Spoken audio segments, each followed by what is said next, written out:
Ini momen yang cukup melelahkan ya sahabat.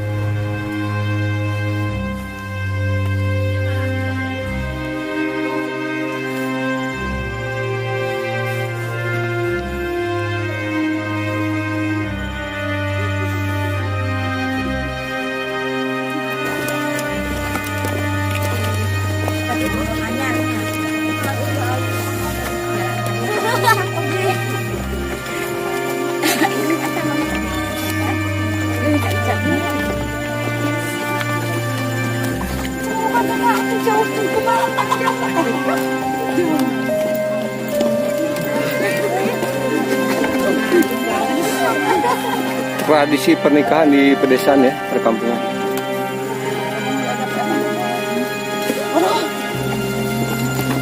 Olahraga Bu.